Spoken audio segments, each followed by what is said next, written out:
लक्षवेधी सूचना. लक्षवेधी क्रमांक 1. महोदय, लक्षवेधी क्रमांक 1.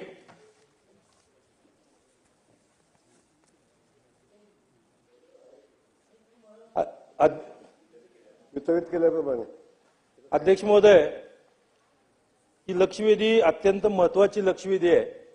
ही लक्षवेधी जरी एक असली तरी याच्यामध्ये 2 स्मारकाचा विषय आहे. अध्यक्ष महोदय, जगज्योती महात्मा बसवेश्वरचं स्मारक आणि संत चोकोबांचं स्मारक हे मंगळवेढा शहरामध्ये व्हायला पाहिजे अशी भूमिका आतापर्यंत प्रत्येक सरकारमध्ये झाली, परंतु आतापर्यंत जे स्मारक उभा राहिलेले नाहीत. तर अध्यक्ष महोदय, मला यामध्ये म्हणायचं आहे की महात्मा जगज्योती बसवेश्वर महाराजांचं मंगळवेढ्यामध्ये जवळजवळ 21 वर्ष त्या ठिकाणी वास्तव्यास होते. तर यामुळं महात्मा बसवेश्वरांनी या मंगळवेढा शहरामधूनच या ठिकाणी जगाला समतेची, विश्वबंधूची या ठिकाणी शिकवण दिली आणि अनुभव मंडपाची सुद्धा या ठिकाणी स्थापनेची सुद्धा सुरुवात या ठिकाणी मंगळवेढ्यामधून केली.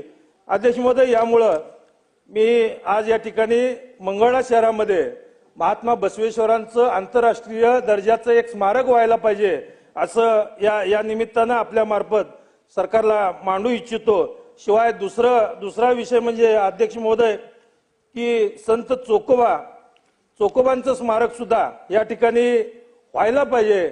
अध्यक्ष महोदय, मी आपल्याला सांगू इच्छितो की संत चोकोबांनी या ठिकाणी जगाला अनेक या ठिकाणी अभंग, काव्य या साहित्य निर्माण करून दिलं. अध्यक्ष महोदय, संत चोकोबांच्या घरामध्ये सुद्धा 5-5 संत होऊन या निमित्तानं गेलेले आहेत. अध्यक्ष महोदय, जगाला त्या ठिकाणी देत असताना अनेक काव्य त्या निमित्तानं दिलेले आहेत. त्याचप्रमाणे ऊस डोंगा परी रस नव्हे डोंगा, काय बुल्लासी वरली या रंगा, आणि अबीर गुलाल उधळीत रंग, नाता घरी नाचे माझा सखा पांडुरंग, असे म्हणत विठ्ठलाच्या पायरीशी एकरूप होणारे, ज्यांनी तब्बल 358 अभंग लिहिणाऱ्या माझ्या चोकोबांच्या या ठिकाणी निवर्तनाची बातमी जेव्हा विठ्ठलाला समजली तेव्हा त्यांचे हाडे आणण्यासाठी संत नामदेव महाराजांना पांडुरंगाने त्या ठिकाणी पाठवले. परंतु नामदेव महाराजांना अनेक लोक गाव कोसाबाहेर भिंतीत चिरडून गेल्यामुळे हाडे सापडेना. तेव्हा पांडुरंगाने ती हाडे कानाला लावा असे नामदेव महाराजांना सांगितले आणि हाडातून विठ्ठल विठ्ठल असा आवाज येऊ लागला. मग ती हाडे घेऊन नामदेव महाराज पंढरपूरला गेले आणि विठ्ठलाच्या पायरीजवळ समाधी उभी केली. या निमित्तानं तसेच एकदा स्वर्गलोकीमध्ये सुद्धा अमृत नसले होते, परंतु चोखामेळाच्या करंगळीने शुद्ध झाले अशी आख्यायिका सुद्धा या ठिकाणी सांगितली जाते. अध्यक्ष महाराज, या निमित्तानं ज्यांच्या कुटुंबात पत्नी सोयराबाई, बहीण निर्मला मेवना बंका, पुत्र कर्ममेळा यांनी देखील संत साहित्यामध्ये मोठे योगदान दिलेले आहे. अध्यक्ष महाराज, मी आपल्याला एवढंच सांगू इच्छितो, मंगळवेढा ही संतांची भूमी आहे आणि अनेक संत दामाजी पंत, संत गोपाबाई, अक्कलकोटचे स्वामी समर्थ महाराज आणि शिवाय संत टीकाचार्य महाराज, संत सीताराम महाराज, मौनी बुवा असे अनेक संत मंगळवेढ्यामध्ये होऊन गेलेले आहेत. अध्यक्ष महाराज, या निमित्तानं संत सृष्टी सुद्धा होणे खूप गरजेचं आहे.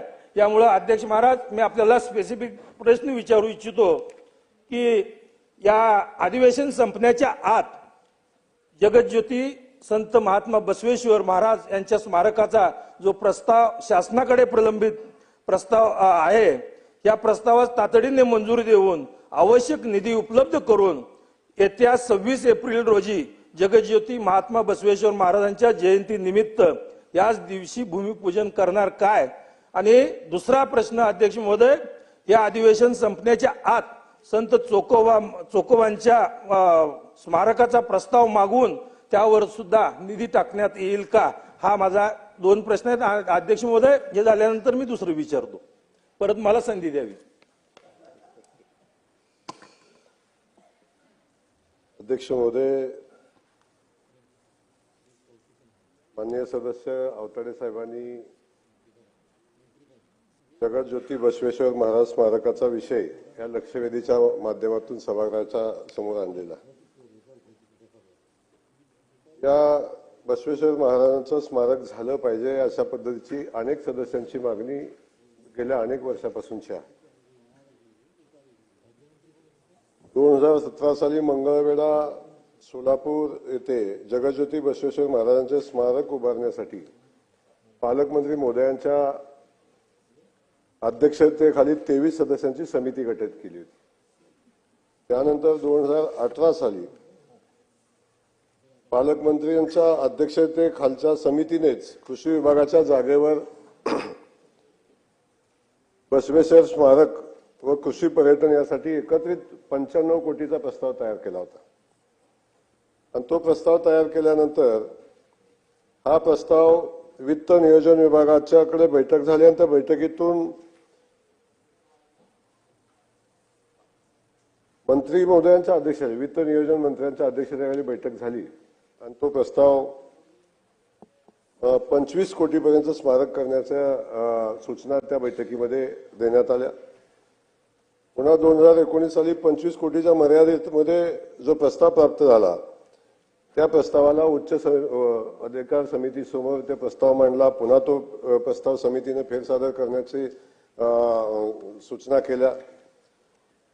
पुन्हा 2022 साली पालकमंत्र्यांच्या अध्यक्षतेखाली आराखड्याची शिफारस करण्यासाठी झालेली समितीच रद्द झाली आणि ती समिती रद्द केल्यानंतर जिल्हाधिकारी महोदयांच्या अध्यक्षतेखाली 33 सदस्यांची समिती अध्यक्ष महोदय या स्मारक समितीसाठी पुन्हा निर्माण झाली. जिल्हाधिकारी सोलापूर यांच्या अध्यक्षतेखाली 2022ला 6/4/2022ला समितीतील अशासकीय सदस्याच्या नियुक्तीवरून पुन्हा मतांतर झाली आणि पुन्हा त्या समितीचं कामकाज अध्यक्ष महोदय ते थांबलं. जिल्हाधिकारी सोलापूर यांच्या अध्यक्षतेखाली समितीतील अशासकीय सदस्यांचा विषय आला. हा विषय असाच रखडत राहिला.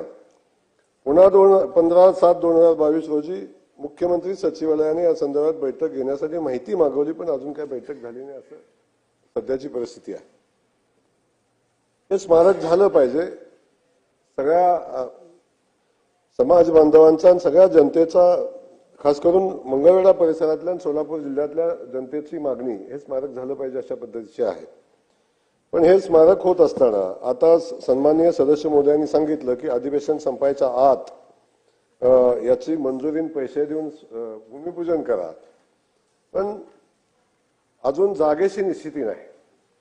अगोदर जागा मागितली होती ती कृषी विभागाची जागा मागितली. त्या कृषी विभागाच्या जागेनंतर पुन्हा ती जागा आता रद्द झाली. कृष्णा तलावाच्या बाजूची जागा आता मागितली. आता त्या जागा देण्यासंदर्भातली जी प्रक्रिया चालू आहे ती जिल्हाधिकाऱ्यांच्याकडे प्रक्रिया चालू आहे आणि अजून तरी सर्वांची एक वाक्यता याच्यामध्ये आहे का. माझी विनंती या निमित्तानं सदस्य महोदयांना राहील की आपण